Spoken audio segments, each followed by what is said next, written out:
right, man. I think Jameson Williams is going to end up being the most important player for the Lions, man. And they putting a lot on his plate, especially if they don't bring any additional receiver help into the receiving core, which y'all be seeing the video about that. But they really hinging their hopes on Jameson Williams.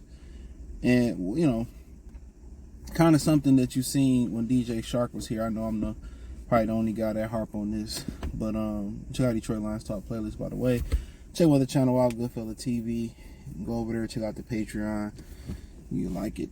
But DJ Shark, kind of like when they drafted DJ Shark, and you know, it gave him that vertical threat when he was healthy. I mean, that's what they looking for. And that's kind of what Josh Reynolds was like, really not a vertical threat, but he was really more of a guy that was a guy that moved the sticks.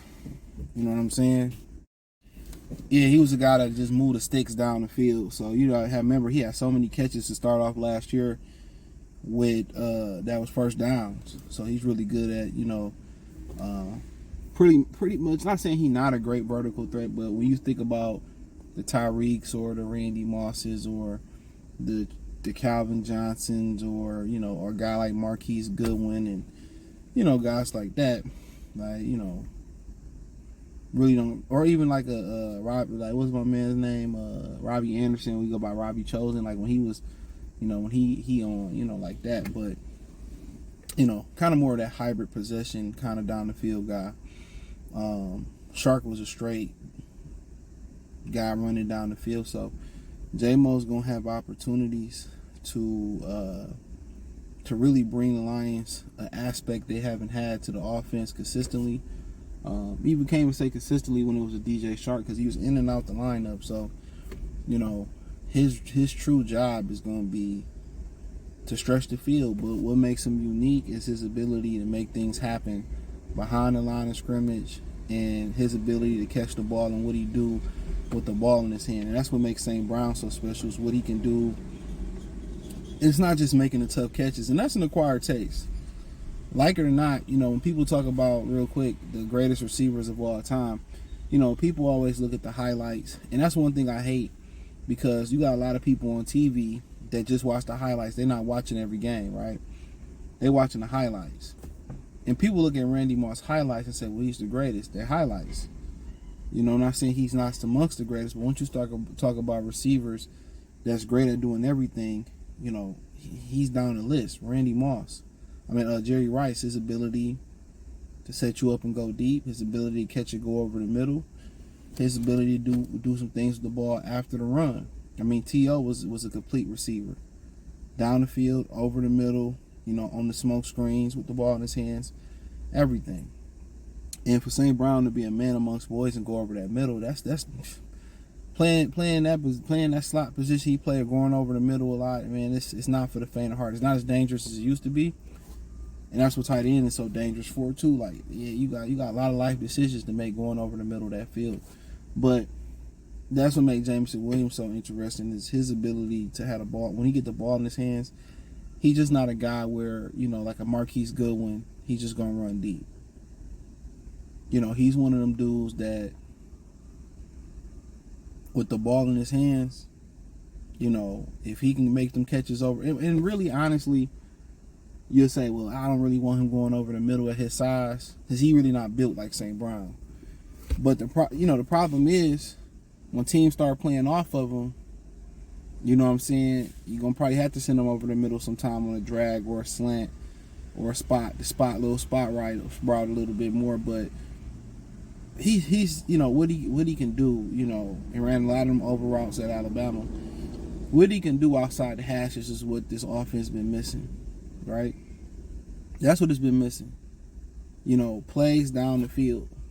That's really what it's been missing. When you got a running game like they have, really the aspect is, you know, they drop somebody in the box, and now the Lions, they got numbers. And they numbers are, okay, I got you extra in the box. We a play action, or we come in a run formation, and then we gonna hit Sam Laporta on a one-on-one, or we're going to hit St. Brown on a one-on-one, and we're going to get 20, 30 yards, you know, off a matchup. off the line of scrimmage, them going over the middle of the field. Now we're getting interested in that with the great play action teams, and the true definition of play action is when you get the defense to drop a guy in the box, you suck them in off the play action, and then really the first place you looking at a lot of times when you play action is down the field. So now, if he can do what he needs to do down the field, now if they drop that safety in the box and that single high safety, where is his attention going to go to? His attention is going to have to shoot to Jameson Williams, right? So now his attention got to shoot to J-Mo.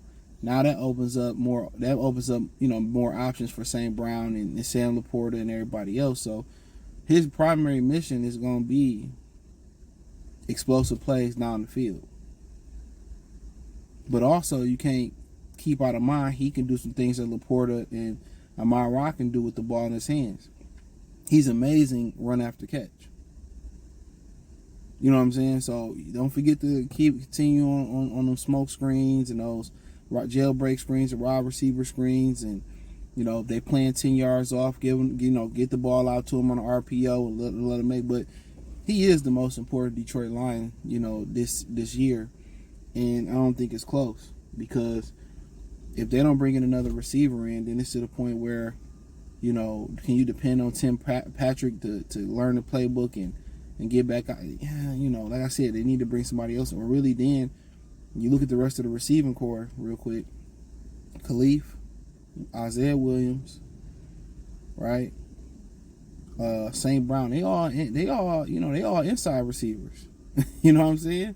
They mostly slot. So, Tim Patrick, a guy blown ACL, then blew his Achilles out. They played in 2 years, and Jameson Williams, who has some injury. Them your outside receivers right now. So in my opinion, they need to bring another receiver in addition to Tim Patrick. But he's important, because he's gonna have a matchup, and if they start rolling coverage to his way, Sam Laporta and St. Brown gonna eat. They're gonna suck coverage to them. So the first thing is we play Detroit, stop the run. Then after that, take away Laporta, St. Brown, and make somebody else beat you. So Jameson Williams is going to have to be that somebody else to beat you. So we'll see how creative they get. I still have major concerns about the receiving core. But hit the link tree. Find me on Twitter, Instagram, Spotify, Anchor, Cash App, Venmo, PayPal, Spotify, all that good stuff. Check out Detroit Lions Talk playlist for more videos like this. But let me know what you girls and guys think. I think he's the most important player on the team, to be honest, right there with Levi Onwuzurike, in my opinion. But hey, peace.